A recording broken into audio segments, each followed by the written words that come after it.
Hey y'all, this is your host Elliot Barr, just bringing you the latest episode of Can I Kick It FC. On this episode of Can I Kick It FC, we talk about Violette AC, the Haitian club that pulled a historic upset against MLS club Austin FC. The first part of this episode, you're hearing from me, Shanier, and Sills talking about the history of the club, their importance, why that Austin matchup was so important and historic. And then in the second half of the podcast, you're hearing from Jermaine talking to fellow supporters and club historians of Violette AC. So, before the episode starts, I just want to say thank you again to all our listeners and supporters.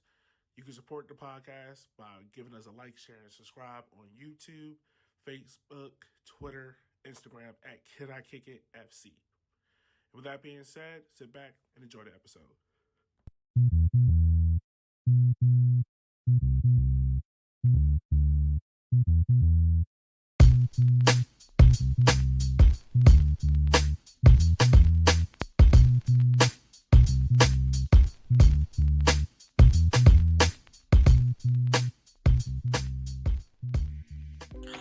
Yo, what's going on, everyone? Welcome to this week's episode of Can I Kick It FC, your number one podcast for all things Black history dealing in the soccer world. And today's podcast is pretty special. Really, this podcast got inspired because Austin FC decided to fall flat on their face to a team whose Wikipedia page just got made 5 days ago from when we're recording this. It's weird if you're hearing that part of you listening from it 10 years ago. Um, but yeah, so pretty much Violette AC, a team from Haiti, upset Austin FC in the CONCACAF Champions League. Now, this game is being talked about as arguably one of the biggest upsets in international football history, just because of the sheer size of the team. You know, Violette FC hasn't played a game in 11 months. Domestic turmoil's going on. The league has been stopped.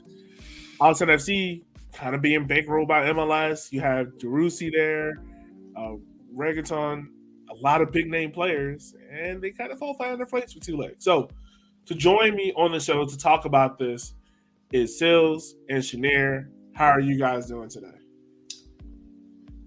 I'm good, man. I'm good. Doing well. A lot of sports on my TV right now, so I'm enjoying life. It kind of feel that way for the month of March. March is always that Uh, month where things gonna get popular. Shanair, how are you, man? I know you were dying to get into this one. Sakpase. Yes, I I knew it was am. coming. This was look, I had to, Simon Pep. At the end of the day, this was one of the highlights of my week. Um just seeing um just seeing a little club from my parents' home country uh make a splash in the CONCACAF Champions League was just wonderful. It just warmed my heart.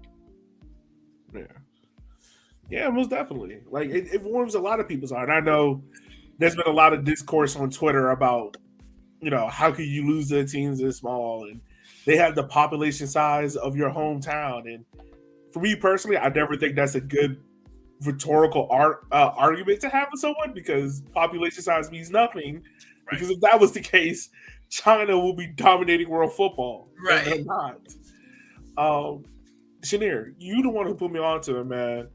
Haitian football for the longest has always been discredited as this underdeveloped country when it comes to football, but they actually have a strong footballing heritage, right? Oh, absolutely. In terms of sports popularity, soccer is the number one sport in Haiti. When you go to anywhere, supermarkets, barbershops, marketplaces, when people are talking about something other than politics, it's football, it's soccer. Um, I can clearly remember a long time ago, back in 2002, when the World Cup was in South Korea and Japan. That summer, I had gone to Haiti to visit family, and the the thing about Haiti is, of course, they're not going to be in the World Cup very often at all. The one time they were in the World Cup, we've talked about it. There's an episode about that Haitian national team that really made a splash in the World Cup. But since since they haven't really been in the World Cup, they have kind of adopted a fanaticism for either the Brazil national team or the Argentine national team. I'd say if you take most Haitians, it's probably split 55-45 in favor of Brazil. Um, I clearly remember in that World Cup when England played Brazil in the quarterfinal. A lot of people were touting that game as this should have been the World Cup finals for this year. It was at 2 o'clock in the morning because South Korea and Japan, and literally when Brazil won that game, it was 4 o'clock in the morning, 3 o'clock in the morning, and Haitians literally had a carnival in the street in the middle of the night. Um, so this country loves the sport; they love it. I clearly remember when Haiti had the heartbreaking earthquake that hit Haiti a few years ago. Harvard University had set up a fundraiser program to bring the youth Haitian national team to play against Harvard University's college men's team, and all proceeds um, went to support for Haitians who had suffered from that earthquake. The Harvard University Stadium was packed, full of Haitian diaspora who live in Massachusetts. Massachusetts is one of the biggest centers of Haitian diaspora. Grew up there. Um, so this sport is big in Haiti. You have a lot of those kids on that youth national team and that under I think it was like an under 23 who play for small clubs in Haiti who are trying to make it playing the sport they love, and the passion that you see in a lot of these guys, a lot of these young players is wonderful to see. So you're coming from a country that may be small, that may have financial difficulties, political difficulties, and stability issues, but the passion for the game is strong, and I think it will always be. Word. So real quick, this is the most information I can find on Violette AC at the time. So they were founded May 18, 1918. The dictionary, I'm pretty sure you're gonna correct me on this. The Livelets Tigre is their team nickname. Les Vieux Tigres. There we go. He was gonna Yeah, fix it. that You know, meaning the old tigers. The yeah. old Right. tigers. When I do this audio, I'm just gonna slice out my way of saying it and just put yours on it. No, it's all So this is gonna work. Um, so they, like we said, they probably pulled off the greatest upset in CONCACAF history, beating Austin FC over two legs. Um, so this is some quick facts about the team. They were awarded a 1984 CONCACAF Champions Cup following disqualification of two teams who were planning to play a two-leg series to determine a North American participant in the final. And then the club was relegated to the second division in 2016 in the Haitian League. So since then, you might have heard a lot of discourse about the Haitian League not being in play anymore, which is true. Like they haven't played a game in almost 11 months because of all the distress that's going on in Haiti. And then for the second leg, I know there's a lot of controversy on Twitter, right, Sales, about Austin not being not Austin, Violette not being able to play in the second leg because of visa issues. Now, of course, they got they cleared up, but they were bringing in players like from where FC Motown, Yeah, like Jersey, one of the Jersey clubs or something like that. Right. You Yeah. know, So like- truly, just like everything that could go wrong did go wrong, and they still pulled this off. I think that just adds to how impressive this is. They clearly have heritage, right? Like 1918, we don't have clubs that old in the U.S. and they've won a championship before, so it's not as if they don't have anything to pull from. And like Shanae said, like it's the national sport. Like they are a footballing nation more than we are. Yeah. But I think this stuff is always framed as like who has money, who has investment, who has all of these things, right? And so we're automatically assumed to be the country that should win all of these games. But Yeah, I just don't think they set up very well, and some of that might be it's hard to scout them, right? Like there's not so much information. The league isn't stable. Like there are unknowns there. But yeah, the fact that they had to like basically go pull some dudes from lower leagues in the U.S. to play and then hold on. Yeah, that's just wild, man. That's wild. That's stuff we don't ever have to think about here. No, it's not. It's something that you never had to think about. But I mean, like, and granted, there's other podcasts, and I'm pretty sure we've all seen it all over social media. Of how can Austin FC can lose to this little tiny club and them not addressing our name? If you want to go listen to those kind of podcasts, so be it. Here, we're gonna give all the honors and flowers to Violette AC and how wonderful they played. Like they went out there and did something that, like you said, Sills, is unimaginable to do. Like this is like Real Madrid going to like Iceland playing a team there. When they got beat by Sheriffs, didn't they get beat by Sheriffs? You're right. Matter of fact, that's a perfect analogy. Exactly, that's the same thing. But over two legs, over two legs. Yeah. And then Sheriff can't go to Spain because 6 of their players aren't allowed in the country. Right. They're like, you want to play? Right. Like, come on. Right. And go in there and like hanging on. And I mean, guys, I guess there's an easy way how we can look at it is how MLS has kind of put all this money to, you got the DP players, you got all these guys, but we listened to some of the press conferences. One of the things that stood out to me was Josh Wolf talking about how we didn't properly respect this team. There were a lot of changes made in between. I think overall Austin made like 8 changes before the first game, and you could just tell like this is a Violette squad that from the day that game got announced, this is all they've been preparing for. Exactly. Yeah. All they've been preparing for. And I mean, and they, like I said, they knew their opponent better than their opponent knew them. That's for sure. And I mean, they have the talent. They might not have the resources or the stability of league or things of that nature. But again, I don't think being in CONCACAF competitions is a foreign concept to teams from Haiti or elsewhere in the Caribbean. And I think in general, we don't respect a whole lot of football from the Caribbean nations or Central America, right? Like our focus is very much Mexico, United States, Canada. Like those are the 3 places where we pay attention. And so countries like Haiti with footballing traditions, get it going, right? Like we set up teams like Austin will sub off 6 players or make 10 changes or whatever they did, thinking that's a win, and then they can rotate and do all this stuff, and you just can't do that. Yeah, no. It really just felt like the kind of thing where Austin felt as if we could put 11 guys on the field, a couple of academy players, and we'll be fine.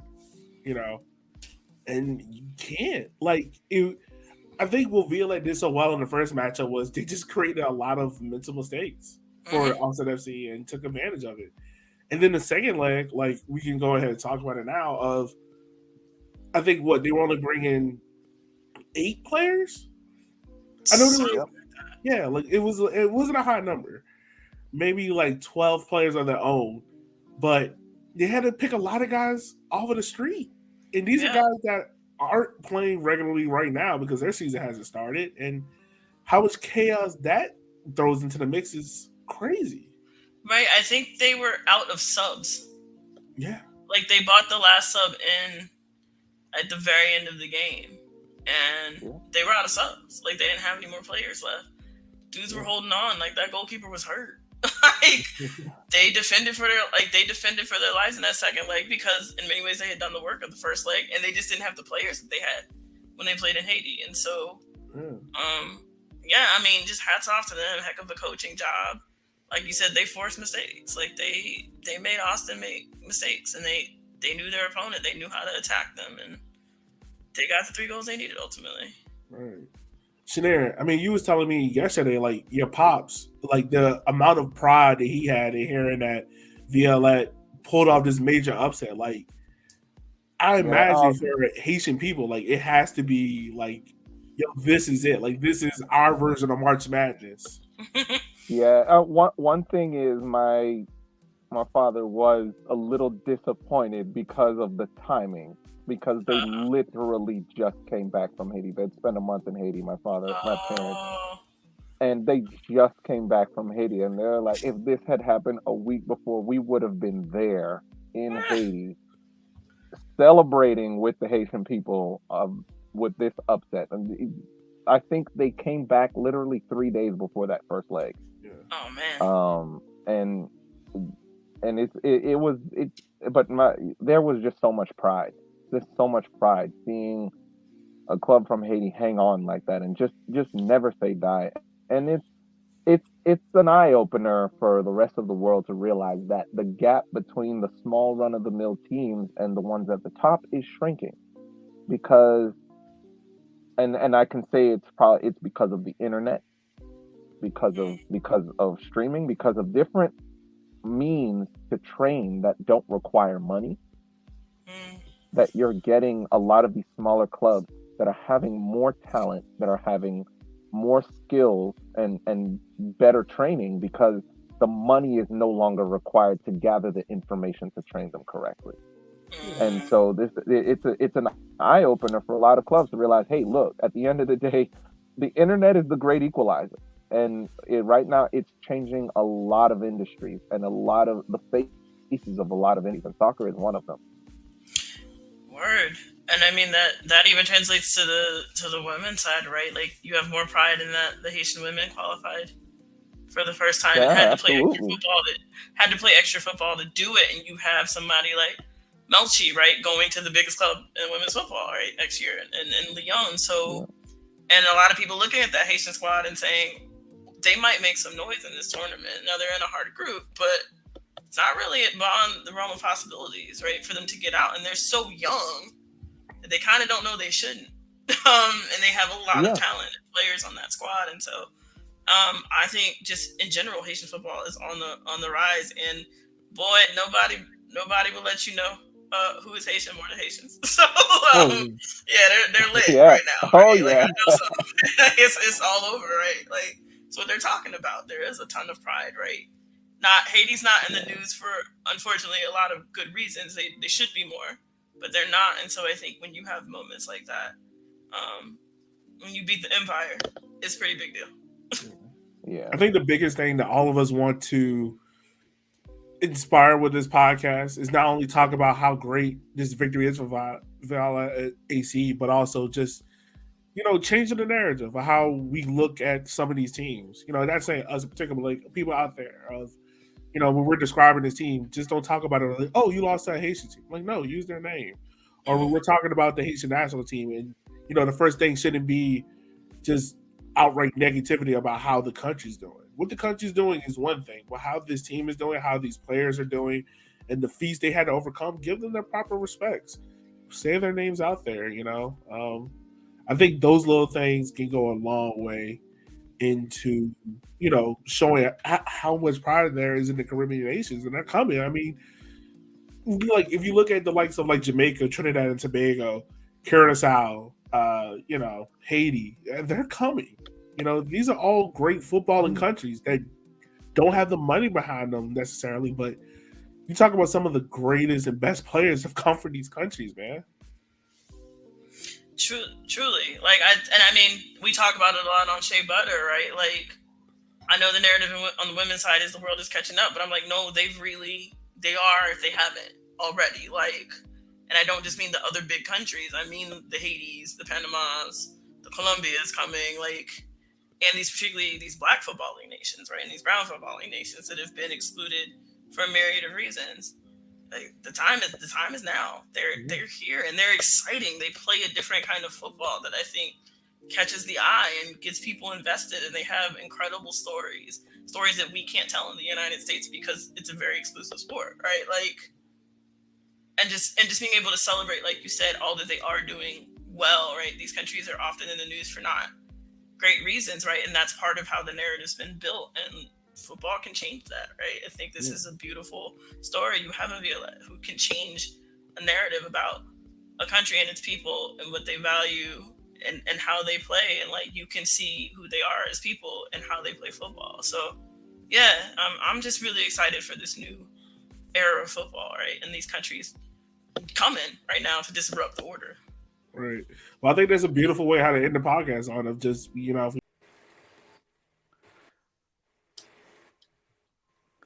All right, welcome to the Can I Kick It FC podcast. I'm your co-host Jermaine, and today we are very excited to have on the show three aficionados of Haitian football, and specifically Violette AC, Carl Craig, a lifelong supporter of the club, Emmanuel Georges, a former player for Violette, and Chris Craig, the son of Carl Craig, another supporter of Violette as well. We're going to have a fun conversation about their experiences as supporters and former player of Violette, a little bit of history about Haitian football, and finally their experiences their expectations rather for the quarterfinals of the CONCACAF Champions League. Gentlemen, how are you all doing today? Okay, fine. Excellent, Good, excellent. good, Thank you. good. No, thank you all again for joining me, right? So let's get right into it. Carl and Chris, let's start with you first. Can you talk to us about how and when you became supporters of Violette?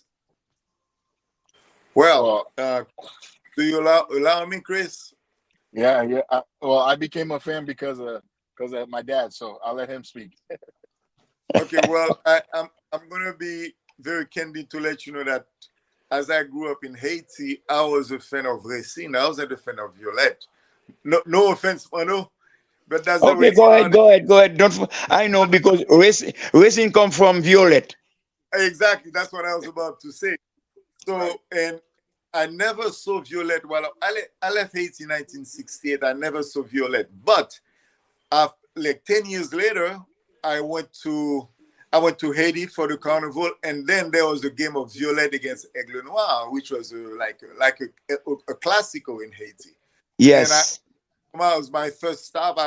Instead of going home, I went straight to the stadium, and I saw it played. And that time they beat Aigle Noir 1-0. I remember who scored the goal, and it was Vob. And the Vob family is like one of the biggest football family in Haiti.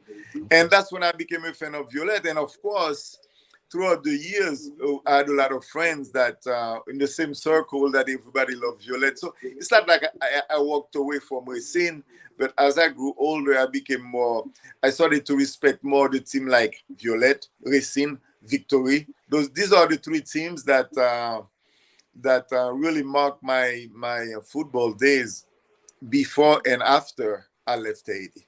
But I know Manu was telling you that my brother and I used to play in the same teams that Mano used to play. Am I correct, Mano? Yes. Well, I mean, with Greg, we went in from same school, Montplaisir, in Haiti. Exactly. When we were very little. Yes. So Mano, can you talk a little bit about? Mano, can you talk a little bit about your time, just kind of your journey, playing soccer in Haiti, and how you became a professional footballer? Yes, Haiti. For me, when I was little, I was listening to you may know that name, T. Egg. He's a guy. They told you Michael Jordan when he jump in the air, he make 360. T. Egg in Violette. This is what he was doing, and then they make a song with him. I mean about the greatest goalkeeper in Haiti in that time, which is Lacosade. Lacosade is a guy who kicked the ball from where he was to score a goal under the end. This so Bates was doing it. The world was crazy about Bates in French, but I know. People in Haiti knew Lacosade. But this is what T. Egg was doing when they cross the ball for Violette. T. Egg jump in the air, pretend he's going to send the ball to the right corner, and Lacosade jump to the right corner. T. Egg make a 360, put it at the other side. And then from that time, carnival in the stadium. Lacosade, Lacosade. I was one of them. I was a little boy. I was jumping, hey. And then I become Violette friend. Hey, I remember in 1962, when I joined the third category in Violette, it was in that time it was neighborhood because I was living in Wikapwa, and then the Vobs was living in Rielwa. I mean, we are the family. I used to play with the Vobs in their house in the backyard. This where we learn how to kick the ball, how to fight, and do all the thing kid does. Yeah. Then we make the third category. How we make the third category? Because the two brothers at Bob Barrett. I don't know. If I told you about the Vobs, you see what color they are, light skin color. They went Black. because they went to play for Racing. In that time, Racing got his office someplace in the Lola La Lu. I don't remember. Also Blanco. It's a store where they used to sell meat, thing like that. And then when they get there, and the guy say, "Hey, what do you want, guys?" A little boy, 12 years old, they want to play soccer, and they went to the Racing office, and the guy chased them. They say, "We don't like mulat white people in Racing." They chased the boy. The boy cried, went home, and then their father sent him to Real Alert in Violet House. They received them. We make third category. Until then, this is history. And then these are those the Vob came, the friend of Violet, because their father, mother, brother, the whole family, till when because I left Haiti in 19 February 68 because I was playing for the national team. Okay. And then for the Violet, guys, I remember when we score a goal, the referee have to look at this, at the where the people staying, look at it to see if Lafontaine wants the job. If Lafontaine doesn't want the goal, he turn his back. That means the referee say no goal, and then we have to fight. And in 1967, 68, before I left Haiti, I was playing for the national team. It was and then we beat everybody. Then because Violet became champion in 1967, 68, which made Violet 50 years because Violet born create in May 15, 1918 because they cannot put it in 18 May 18 because May 18 is the flag, national flag. They have to put it in 19 May 15. Okay. You Okay. Okay. Yes. And And then sorry to interrupt. Sorry to interrupt, guys. I'm gonna just go off the camera really quickly here. Yeah. No Okay. problem, Chris. And also, just a quick backstory, just so you know, when he's Yeah. referring to the Vorb family, that's like Yeah. Haitian dynasty in Haiti right now. I mean, and generational. They played with them. I played with them. And they have younger players that are playing on the national team as well. So Okay. it's just Okay. when you hear Vorb, So just this. like the Etienne family, also in Haiti now, it's the same thing. The Vorb family. So Got you. Got you. Okay. So this is like a historic family in Haitian football history, and they had kind correct. of like an instrumental role in Violette. oh Correct. So yes. if you see the national team when they went to the World Cup, and you Yeah. see the light skinned player that played that he was referring to, that's Vorb. So Got you. Got you. Got you. Okay. I remember. I Um, remember someplace they built a picture of the Haiti national team, and they put everybody in black, and they put one guy, they paint a statue in white. They got a white guy in the team.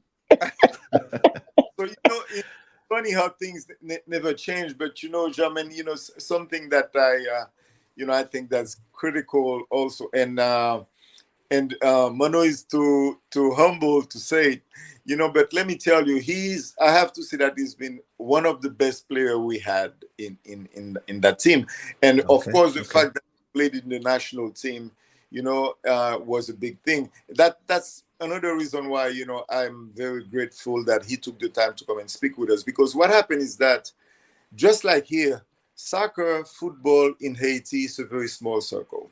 It's a small circle in the sense that I'm talking to Mano, and then I had to call my brother to say, look, I'm talking to Mano because they grew up in Haiti. And I'm talking to another guy, and then he said, oh, I played with your brother, or I played with you. So that there was some dynasty at the time in Haiti,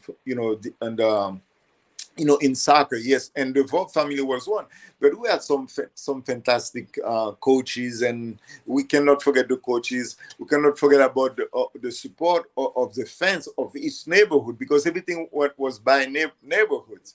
I remember. Yes, indeed, it's true. Okay, but this year, what makes the big difference, and why we appreciate what you are doing, German, is that Violet is in a situation where is lifting how would I say the challenges of the situation in Haiti, and then making it to the world scene with very, very limited resources, not only in terms of money, but in the political, the security, and all these things. And then you see like the Haitian women national team is going to go to the World Cup. So these are Absolutely. very powerful things. So we're really happy that you took this initiative, because people need to know that sport is the type of thing that no matter what happened, it doesn't fall. And that gives hope to the young players that are coming after. That gives hope to the country itself, because even somebody's offended, say, of Victoria or Racine, but when Violet goes on the world scene, it's Haiti that goes to the world scene. So That's right. everybody standing with them. And as I said, Manu is too bashful to say it, but he was one of the best we ever had. And then beside that, as we grew up, it still stays in the circle. He's there. He's there with us today. And these are things that sport does to us. And in every country, people realize that how important sport is. But in the case of Haiti right now, it's huge what Violet is doing. You know what I'm saying? For sure, yeah, and that's I think that's the power of football, right? Particularly in places like the Caribbean and places like Haiti. Football just has a power to kind of put things on an international level, right? Kind of bring an international attention, not only to the team but to the country itself. So can the both of you or all three of you talk about just some of the can you just give us some historical memorable moments of Haitian football, right? Whether it's on the national team, whether it's from Violette, what are some kind of memorable historic moments from Haitian football? Well, Which one you want? You want the good one or the bad one? Both. How about that? Both. Because let's start with the good though. Let's start with the good. the good one. Let's say right now, Haiti, the women Haiti qualified to go to the World Cup. And then I remember 1974, before we go to the World Cup, and then the world, most of the people from the world, the other countries say, where is Haiti? Who is Haiti? Where they come from? They thought about Tahiti. And then they look, and then they say, there it is. Small, they don't expect us to be there. And they don't expect us. I mean, when the reporter was talking about how many goal we took, and then we did better than the team from Africa, because they gave us less goal than the team, and we score one goal. This is a lot of things people when they are talking about Haiti, and then most of the time till now they are talking the bad thing about Haiti, and then for Violet, whew, well, they got some time. We're going to play, and they close the gate. We cannot get in till we Where have was to this? break the. Yes, on the stadium. We have to break the door to get in. And sometimes we score a goal. The referee says no goal. Ain't nothing you can do. I remember I was 15, 16 years old. Because I was small guy, but I'm not afraid of nobody. I was in the team, mark everybody. Where the ball is at, I'm there. Till one guy scored goals against Violet. And then they have a blackout. In that blackout, who was on the team on the stadium? Papa Doc. You know what I'm saying, Papa Doc? I mean, you don't know those things, guys. Maybe your dad will tell you about that. They had a silence in the stadium. If you are laughing, you keep your mouth open. If you are scratching your head, you keep your hand on your head with the blackout because Papa Doc is there. Otherwise, whatever you do, expect the Totomakot will kill you. Wow. Then Wow. we have to leave the stadium at 1 o'clock in the morning. Politely, silently, walk slowly. Because we don't know if Papa Doc went home or if he's still in the stadium. And then we went, and then they called us to play the second half the next day. He says, impossible. He said, what? This is the Papa Doc team. You want to play or not? We say, yes, we want to play. Because you don't fool around with Papa Doc. Right. Hey. So can the both of you talk about, just for our listeners who may not really know about Haitian politics and kind of Haitian history, can you just talk a little bit about who Papa Doc was and why he kind of elicited that type of reaction in the stadium?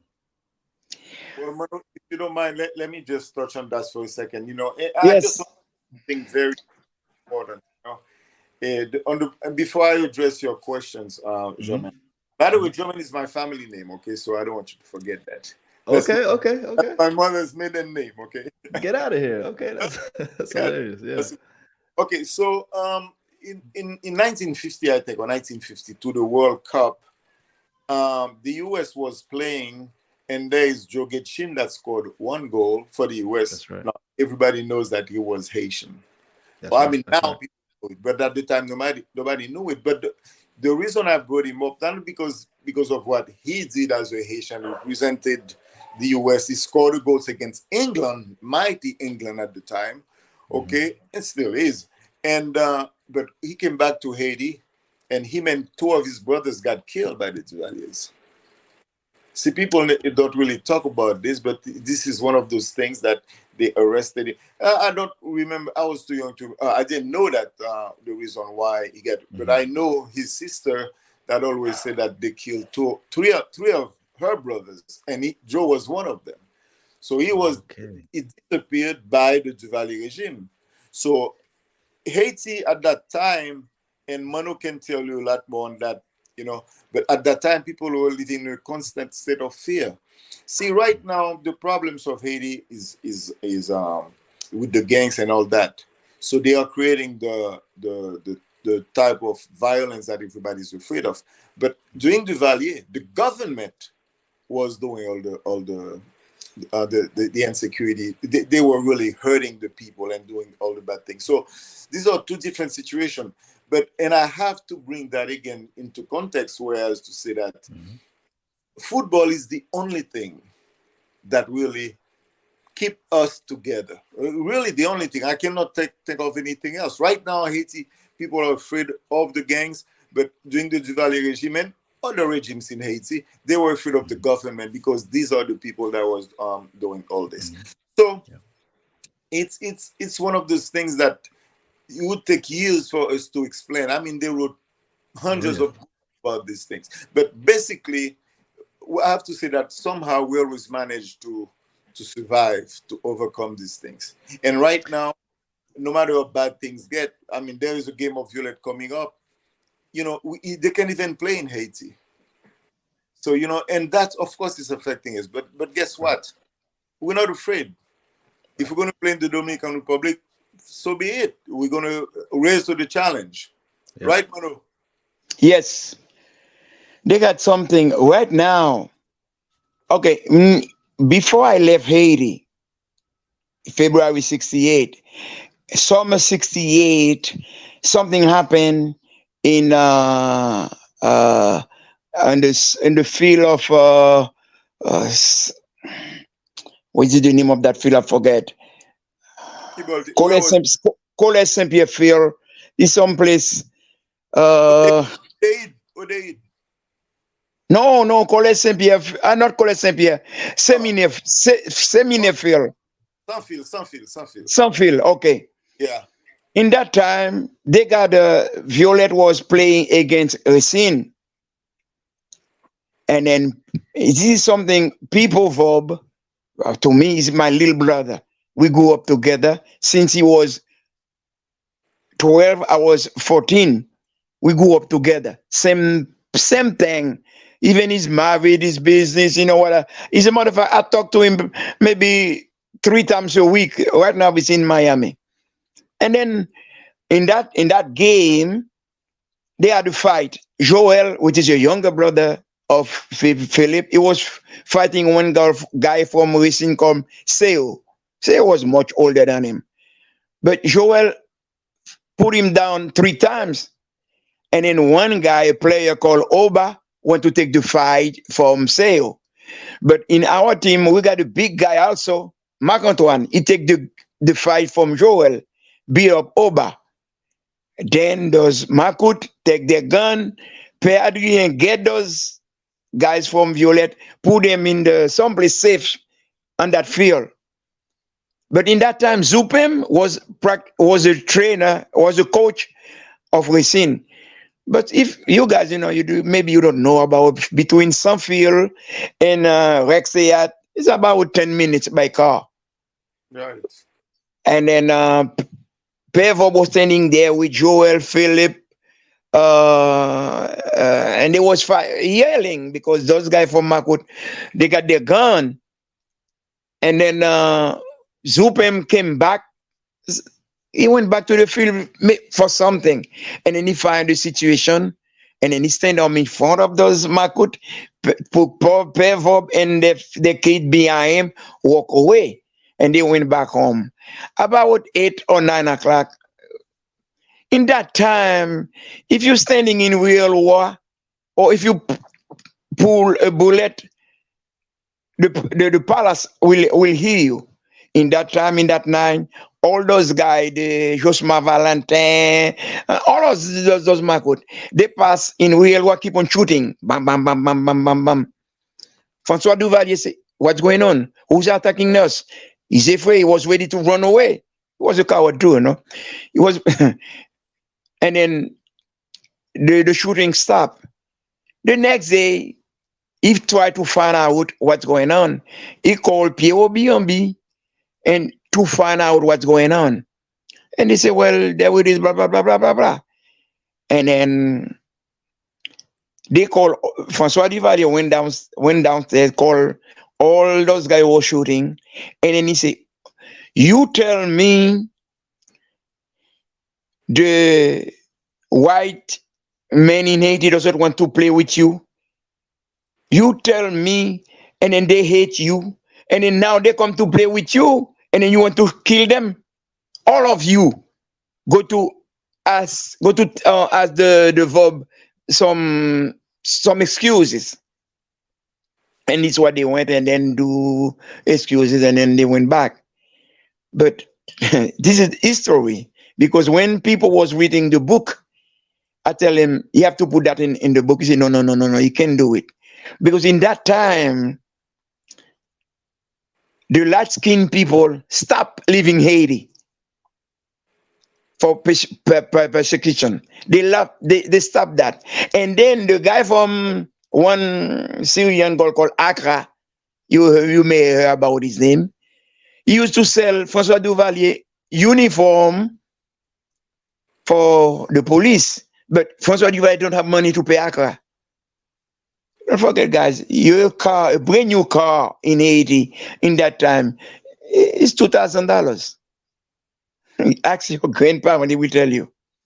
$2,000. But it's very difficult to find $2,000 to buy a car. And then the bank would lend you that money. People look at cars, you can cut on your finger. And then Accra, Duvalier cannot pay Accra. What Accra did, he went to but he can take those things from the custom, from the douane, thing like that.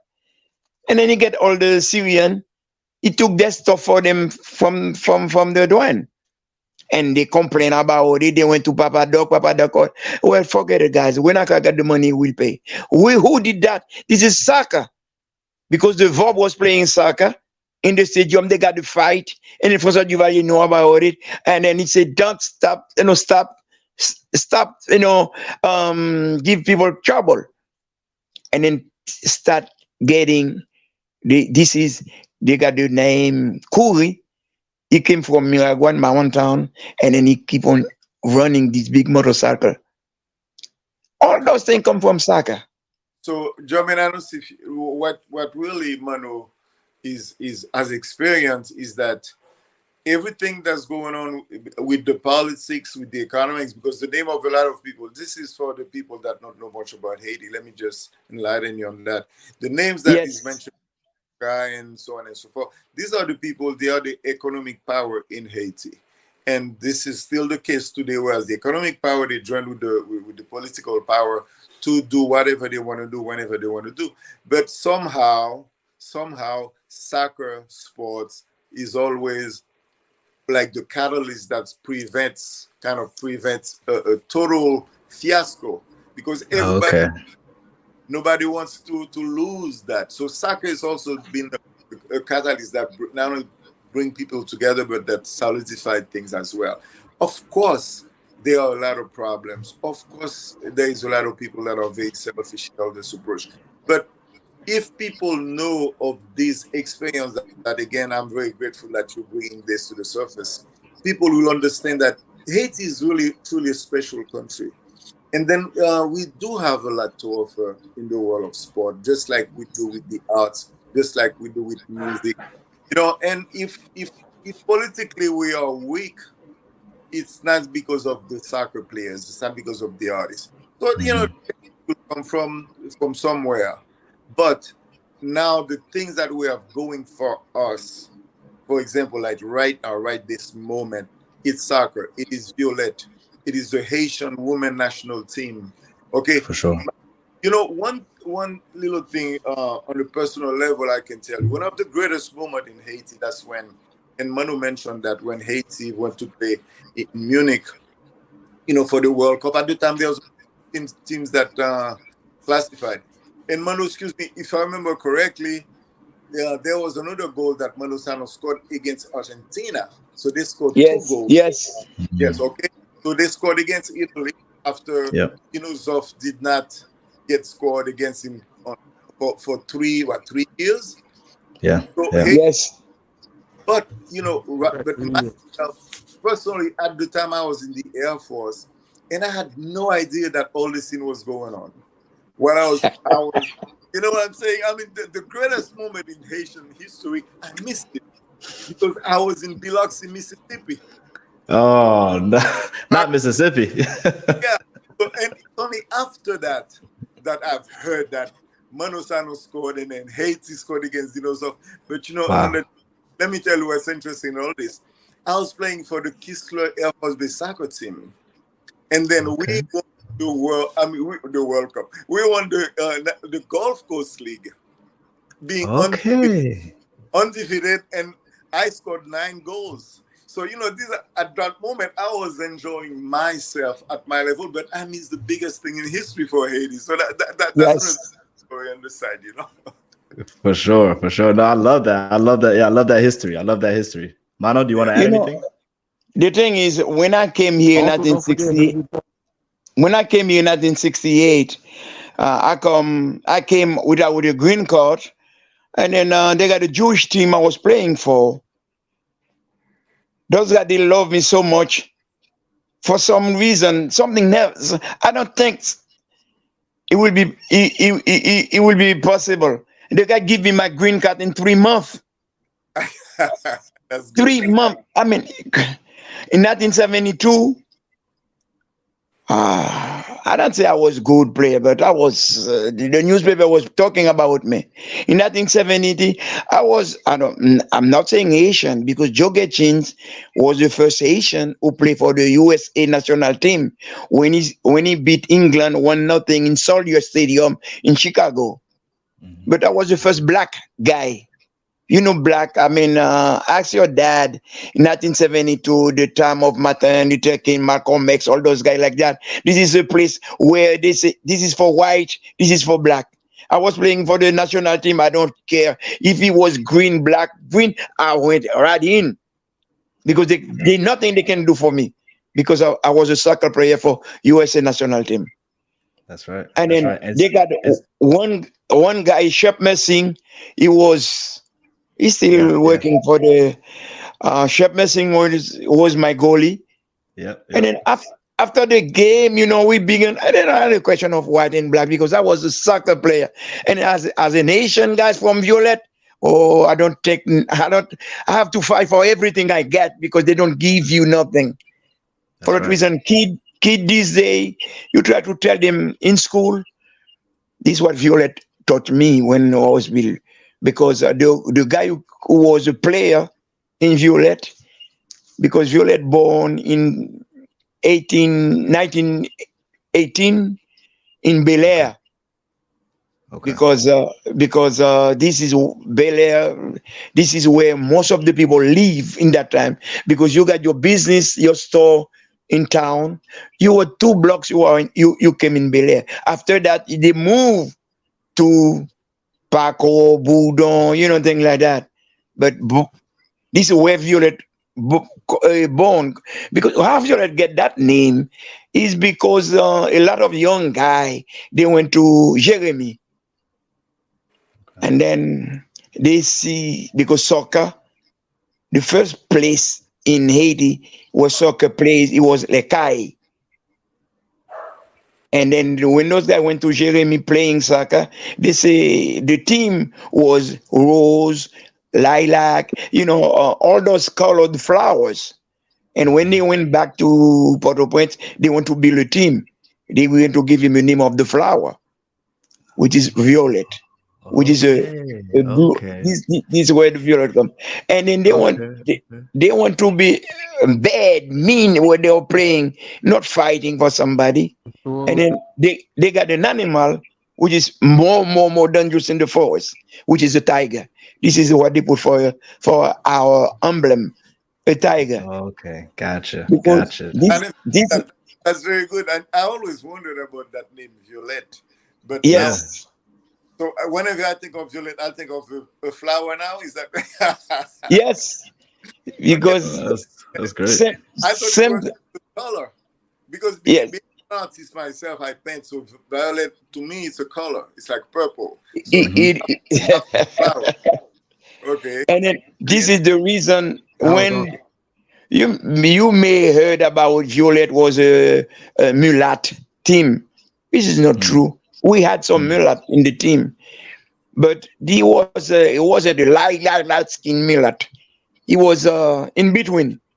But the light skin Violet, they were in second division. There was the reserve. As they cannot play, they say, well, let's go to make another team. And they go to build racing. With the violet, blue and white, they take the white out.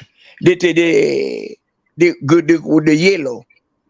Yellow in color, that means I'm your friend today. I'm not your friend anymore tomorrow. This is for the they put violet, blue, and yellow. And then they want to put the animal also, they put a lion. But they thought lion is worse than the tiger, which is not true. The tiger is bigger. The tiger always is bigger than the lion.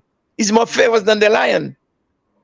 So you're saying yes, is what you call la petite histoire in Haiti, which means that the little history, the things that you will not find in any books, and Manu is giving it to us, perfectly. Yeah, this is beautiful. This is beautiful. So you're saying that Racine started from Violet, from the B team of Violet. Yes, and then after 5 years in 1923, and then the worst thing, the first game, Racine beat Violet 1-0, and until then, this is fight all the time, not facing fight. When you are talking in Violet against Racine, As a matter of fact, we got a fanatic of Violet. He never. If you gave him a yellow shirt, a poor guy, he won't take it. If you give him a yellow shirt, he won't take it till he dies. It's that serious. Yes. And so just to be clear, you were saying that the yellow represents this idea that I'll be your friend today, but not be your friend tomorrow. Yes. Okay. It's like you are in a politic group, and then we try to build something. One guy take the messenger we got from us and go to give it to the enemy. It's like treason. Treason. Treason. The Okay. yellow mean treason. I Okay. mean, you Okay. Fine. if you go to Haiti, they got a flower called sunflower. It's yellow. The Right. sunflower, when the sun is at less, it face the sun. The sun keep on turning. He left where he was. He followed the sun. He go to the west. That's fascinating. Yes, this is treason. That is so fascinating. Yeah, of course. Sunflowers, they follow the sun, right? Right. But I Yes, just never thought to yes, associate the color of the flower. That's how it gets its whole association with treason. Yeah, That's that's why yes. for having Haitians coming to your show. yeah, that's beautiful. It's so beautiful. It's so beautiful. Wow, wow, wow. All right, so just to kind of backtrack, you were about the history of Violette because I want to kind of jump to the kind of contemporary moment. But you were saying that the Violette team when it first started, it was a group of mulatto players or not a group of mulatto players? Half. Half. Okay. And then the B team was more of the white. It's mulat. It's a mulat. It's a matter of fact. They had German who play for in racing. They had Unibank. The president is Carl Brown. His grandfather was playing in racing, Okay. which is German. He's Right. German. And then they got don't you have to take in 19 for the world 1945. They got a lot of German, lot of European left their country go to live in Haiti. The Berman, as a matter of fact, one of the Berman married the Asian guy from Miraguan, my own town, the Duval, Claude Duval. Right. You know, and this is a lot of thing we got from soccer because we don't have a guy who tell us the history about Haiti, about soccer in Haiti. Yeah.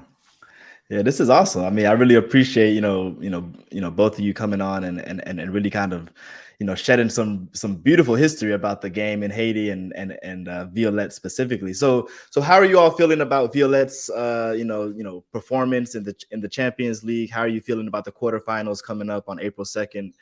Any expectations, any predictions on how the team will do? Well, one thing you have to understand, Violette went to beat Austin. Austin was the champion of MISL.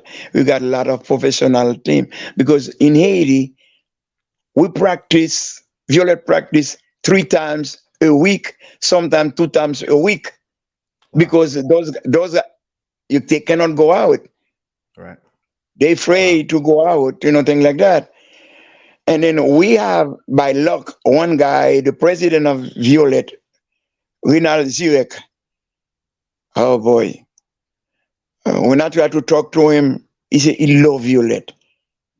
I said, what do you mean you love Violette? He said, the way you are. He said, Mano, you are one guy who make me love Violette more. I said, what you talking about, nigga? He said, what man, He said, no, the way you talk with the player. I said, shit, I talk to them like you talk to a player. Because he got a son who was playing for Violette. But the guy is a mulat guy. I said, hey man, hold it. You are in Violette. If somebody kick you, you kick back. If somebody punch you, you punch back. Otherwise, take your clothes out. Don't put it on. The guy put his clothes on and then he went to the field. His father, Reynald, he got some dough in his pocket. He come and hug me. I said, who the hell is he? I don't know the guy. He said, he's my son. The way you talk to him, I wish I can talk to him like that. I said, what happened? You're not Haitian? The guy is not Haitian. He won't understand you? He said, yes, but the way you are talking. I said, oh, man, please. The guy, he want to stay in Haiti. And then he said, well, Dad, I want to go back to school. He went back to school and go to college. I said, your daddy is not going to pay for you for the college. The way you are playing, you have to get the scholarship. When I say, I can pay it. I said, you're not going to pay it. You put too much money in Violette already. It's a little thing we can do for you. Don't forget, guys, for Violet to go to Dominican Republic, you have to go with 12 players. That's right. That's right. 12 players to get visa. The one doctor and 12 because the doctor got his visa from United States already. You don't have the problem. And Mano, you were saying that they only were able to practice 2 or 3 days a week because of the three times a week. No day, three times a week. Sorry, 3 times a week. Right. Because of the political situation. Yeah, not political, but it's really the security, the security. Yeah. But German, if you don't mind, let me just please. You know what happened is that when I look at the game, the last game against Austin. Yes. Let's see what happened first. It's like the news spread like wildfire that Violette. It's like nobody knew that. Some people didn't even know that Violette was the champ of the Caribbean. Yes. So the fact that they went to this playing against Austin and the news went like wildfire. So at that point, there was no more people from Racine or from Victoria or from Ignore. Everybody's Violette because. But you know what? What really angers some of us. Some people just don't bother to look at it because they said, I can take care of that injustice that Haiti faces at every level. Some people react that way, but there are others like Manu, like myself, like a lot of other people that used to play soccer that are believers in the sport.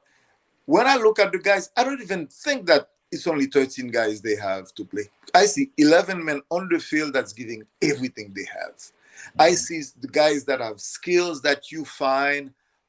I mean, you don't find those ball control in all countries in the world. Only a few countries, and Haiti is one of them. Yeah. And I'm saying Brazil is one of them. I'm saying that Italy is one of them. So you can compare the level of the Haitian players as far as techniques, as far as the love for the game. I guess everybody has the love, but in terms of the physical aspect, their heart that they put into the game, you don't find that anywhere else. So now to have the nerves to go on the world scene with 13 players, some people will not even think about it. But Haiti, 13 players. They take 2 from the street. Exactly. The 2 guys from Violette, they are on Violette, but he wasn't in the practice. But they got the visa and they said, "Let's go." They put him on the bench. That says a lot about the resilience of Haiti. Can I add to that, guys? I'm sorry? Can you guys hear me? Can I add to that?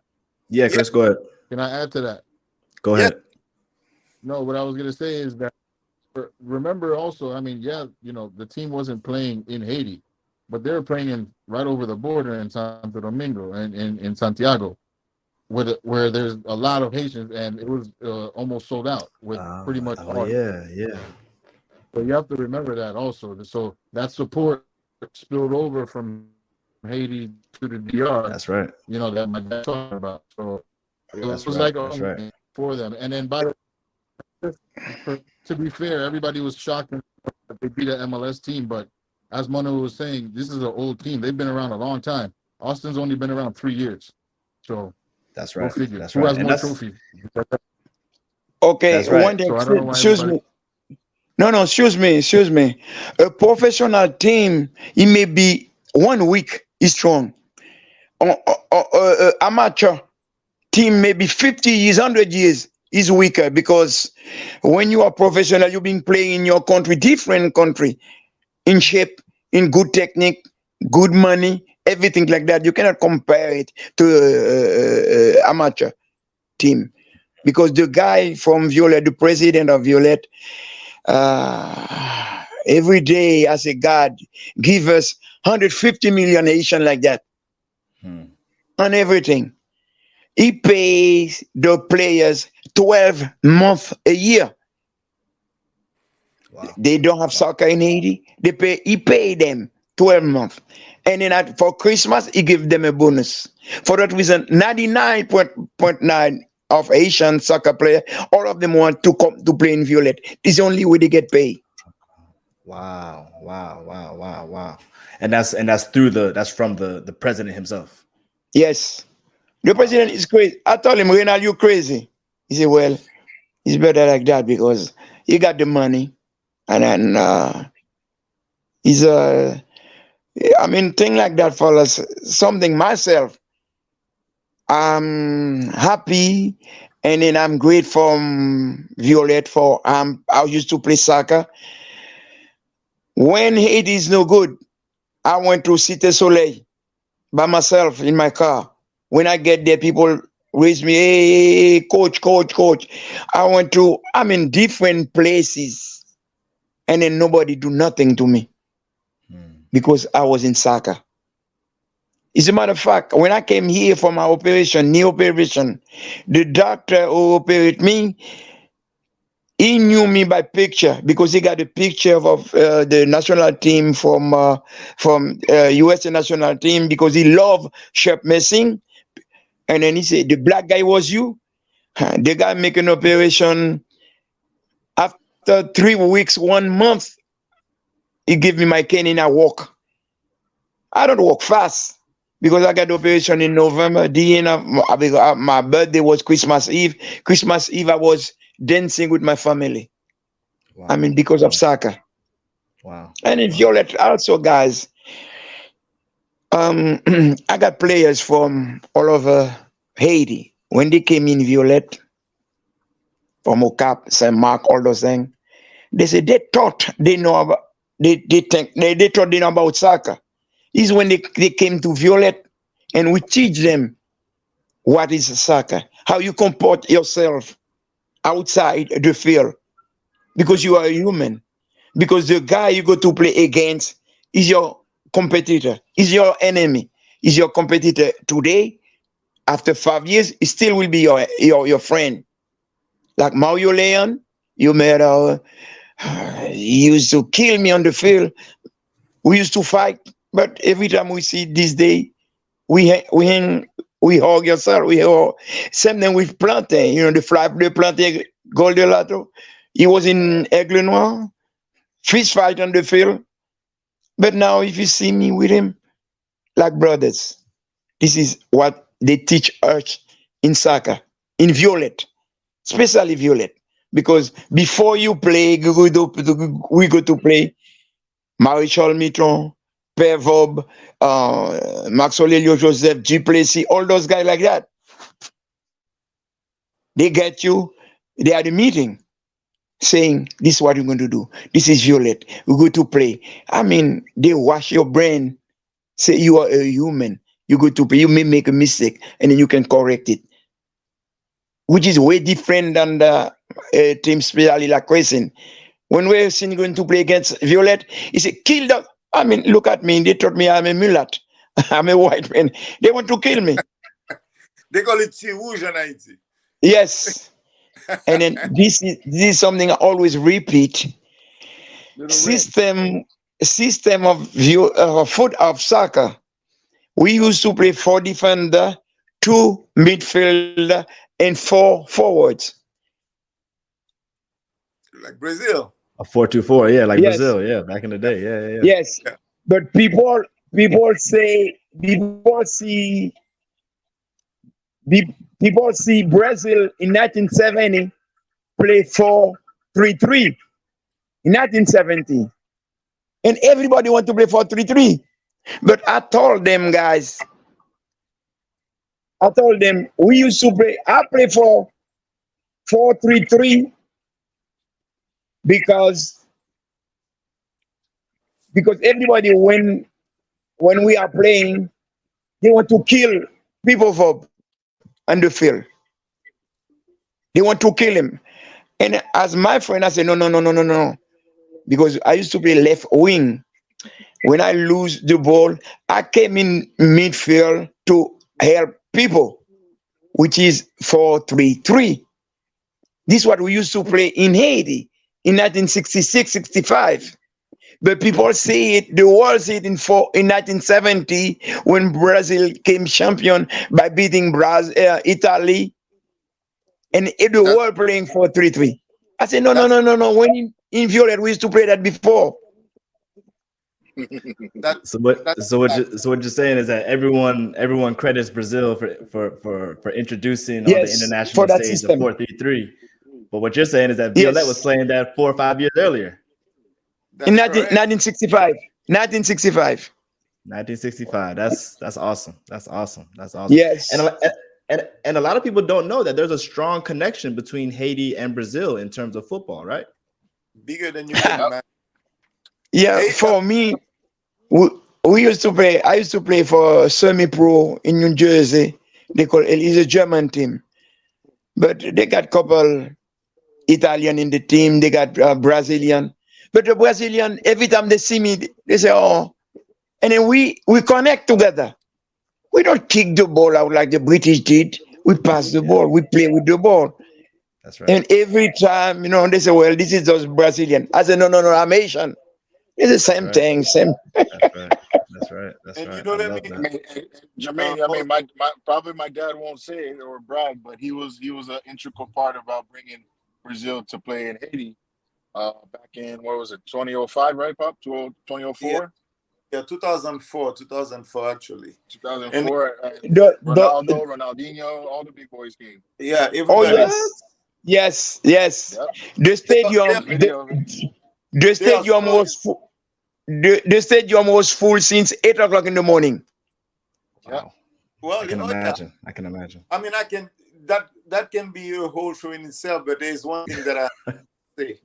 One thing that I have to say is that first of all, the prime minister was meeting with President Lula, and Lula asked the prime minister, "What can we give Haiti for its 200th anniversary for the independence?"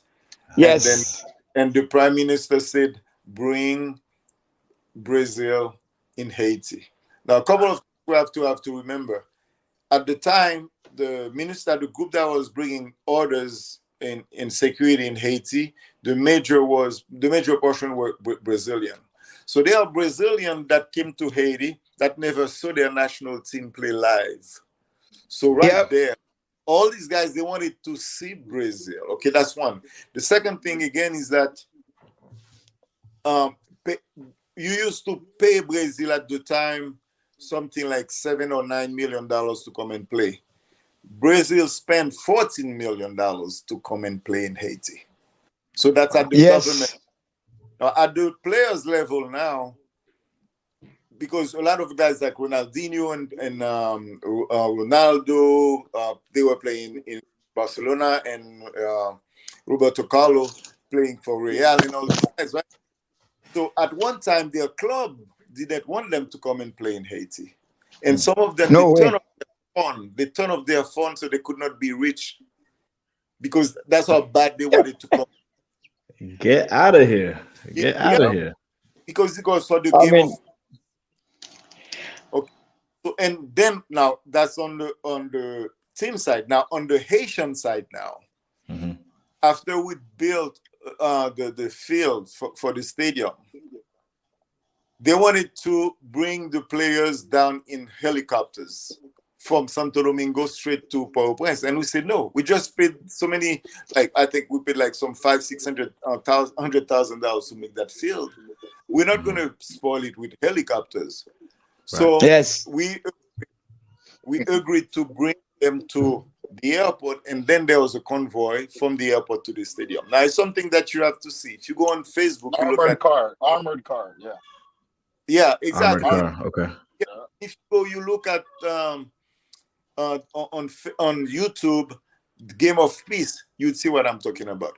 From the Okay. airport until the stadium, you had over 1 million people in the streets, side by yes, side, running before, after, and next to Wow.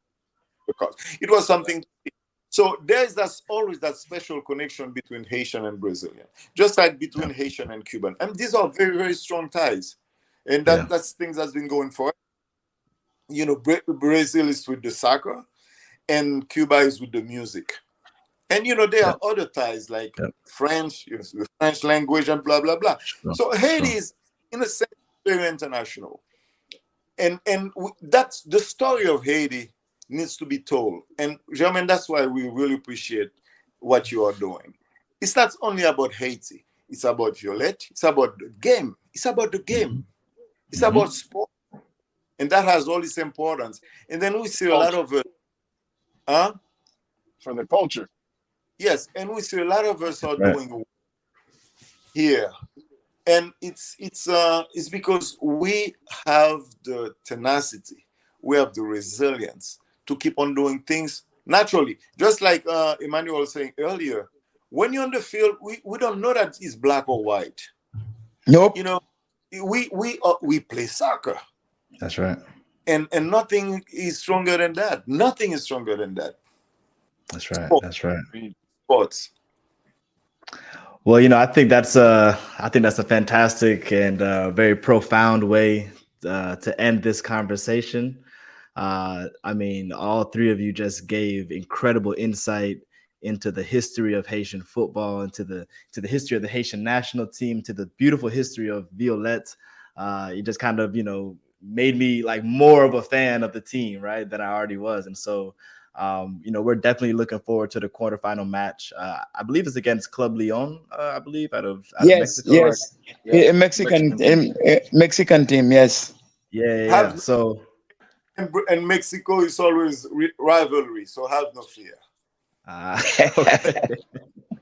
No, it should be a great game. It should be a really great game, you know. Yeah. But one thing also, the problem is how many players they will have visa to go to Dominican Republic. To Mexico. The first game in Dominican Republic, they give only 12 players visa. Dominican Republic, they don't want. You see, this is a lot of things going on because Violette play a lot of game. Dominican Republic want to be something they call Violette to play, and then Violette they go take the plane, go to Dominican Republic and play. But now Violette want to play the national team. I want to play a team to qualify, and then they give only 12 players the visa. They try to boycott it. But also remember, we just gotta call a spade, though, guys. Remember, they don't get the visas because they're also afraid of them defecting, which they have done historically. Dominican Republic is not United States. Anybody to Dominican Republic. Man. They almost had a full squad in Dominican Republic, but to travel when they went to Austin, that's when they had like 14 players, 12 players, something like that. So to go to Mexico, it might be the same issue. But to play in DR, it's not an issue. But again, now remember that you had players that defected, so they're not there anymore. I know. I know.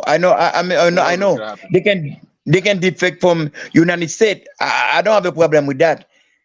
But I'm saying you don't want to give them the visa to go to Dominican Republic.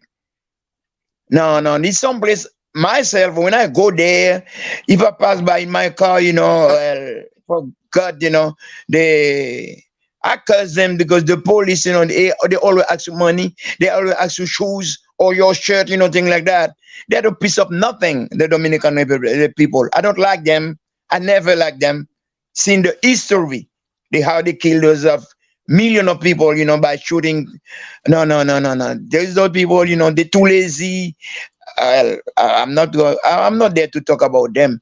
Anyway, I hope Violette got something better to do because when they go to play with Lion, it won't be easy because that team from Mexico, you know.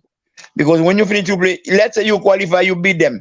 Now you go to play for maybe another higher team, but it's good for Violette to participate. I believe those things make us stronger. Okay. Oh, so yes. It makes us stronger, and the name of the game is no fear. No fear. Resilience. We're gonna keep at it until things change. But for now, that's what we have, and that's what we're gonna use, and that's what's gonna make us move forward. I mean, I'm looking at the players of Violette. I was very proud to see them, the way they're playing, their tactics, their ball control, their togetherness. It's kids can look at. They have a very good team. Yeah, they can look at. Anyways, I mean, I see that we're keeping you forever, man. I mean, no. This is incredible. No. This is incredible. They got sing fanatics of soccer to talk about soccer. I mean, Four fanatics. Jermaine is just as Right, big a right. fanatic, by the way, Pop. Yes. No, I said Jermaine is just as much as a fanatic as well, and you already know what he's done with with Little Haiti FC, and he always supports. He always supports the culture. Time when I met him on the field with the Little Haiti Soccer Club, and I never forget this. Jermaine is not somebody that you forget very easy. Right? I appreciate that. I appreciate that. And I must say that I'm like one of 4 or 5 co-hosts for this podcast. And so the other co-hosts, Silves, Yogi, Chenier, they recorded kind of a separate section of this. So they're kind of talking about the game itself, the Austin FC and the Violette game. And so we're going to add this interview to that first section, so it'll be a whole kind of project around Violette and their Champions League journey. So hopefully, let us know when we can see a copy of it. Absolutely. As soon as it's published, we'll get it out to you all. So thank you all again. We really, really appreciate it. Mano, Carl, Chris, thank you again for just dropping some serious knowledge. We really appreciate it, and hopefully Violette can take it all the way to the finals. Yeah, we hope so. Thank you, guys.